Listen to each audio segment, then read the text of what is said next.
Just shut up.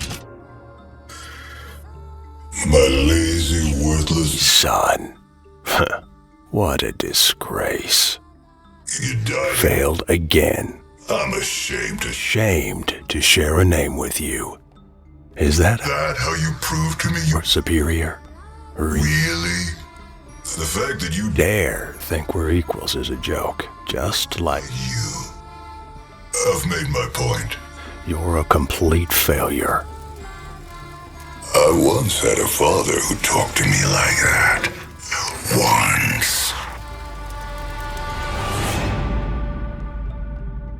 Welcome back, my legends, and today we're going to talk about Revenant's dad. Now, for those of you who are kind of confused wondering when was Revenant's dad mentioned, well, a long time ago in the Fight or Fry collection event, there was a game mode called Titanfall, which is pretty much the Apex version of the game mode Infected. But point is that in this world, it was being ruled by one of the legends, that legend being Revenant. Now, in this dimension, Shadow Revenant actually took over King's Canyon. Now, in the past, I've had speculated that Shadow Revenant took over this version of King's Canyon and was able to control the legends because in this universe, he was the one that united all the legends instead of Watson. Now, my first original theory was that in this universe, Revenant kills Loba as a kid, meaning that she never blows up the secret facility underneath King's Canyon, meaning that one day when Revenant does die in the games, he spawns underneath the facility because that's how his programming works. He just spawns to a new body, finds the control panel instead of Loba, and learns Hammond and the Syndicate's dirty secrets that they've been trying to hide, uses that information to convince the legends to help him, and then eventually Shadow Revenant betrays them. So that was my original theory. And so what happened in the second year, we got a new game mode called Shadow Royale. Now in Shadow Royale, this is when Revenant's dad was kind of secretly mentioned if you pay really close attention to what Shadow Revenant was saying to our Revenant. My lazy, worthless double one.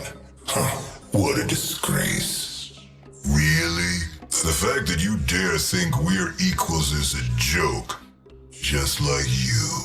Now maybe you'll see your true potential as one of my shadows. Now, if you read between the lines, it's very clear that Shadow Revenant would know everything about Revenant's past, including who his dad was and how he acted. Meaning that some of these lines that you hear Shadow Revenant say were lines that his dad used to tell him all the time, how he's a complete failure. Now from all the lines I gathered, it's very clear that Revenant's dad was verbally abusive towards him. Now, I'm not sure if the writers are going to take the Revenant never wanted to be a hitman, but he was kind of forced into being one, or if they're gonna take the other route where maybe Revenant did want to be a hitman, but his father never saw him as somebody that could live up to his expectations. We don't know, but what we do know is that eventually Revenant cracked and had enough of the abuse, and it's kind of implied that he did kill his dad. Now, this kind of makes you wonder, how responsible is Revenant's dad that his son became the monster that he is today? Because it's very clear that Revenant was taught to hate things in life, and with that hate he was able to turn himself into one of the greatest hitmen the Syndicate has ever seen as a human. In the Pathfinder's quest book, we learned that Kaleb Cross had no morals, no values, and no regard to human life whatsoever. So what led up to Kaleb Cross believing in these things? Well, now we got the answer. It was because of his dad, and this will explain why Revenant gets irritated when he hears those lines, because it's the exact same line he used to hear when he was with his dad. So now the question is, why does Shadow Revenant say this? Well, not only because he knows it's gonna get under Revenant's skin, but Shadow Revenant is really disappointed in our Revenant for not being able to take over King's Canyon like he did. In other words, he's disappointed, just like his dad, that he's not living up to his full potential. So what I think is happening, my legends, is that Shadow Rev is going to act like Revenant's dad and push him to the next level. Just like how Revenant's dad pushed his son Kaleb Cross into becoming the greatest hitman the Syndicate has ever seen as a human, at the cost of losing his life, Shadow Rev will do the same. So yeah, my legends, I hope in the future our version Revenant decides not to take over King's Canyon, but dreams bigger, but tries to take over the entire Outlands while using all the legends. So yeah, I hope they do something like this in the future. We'll see, and I'll see you next time. Peace.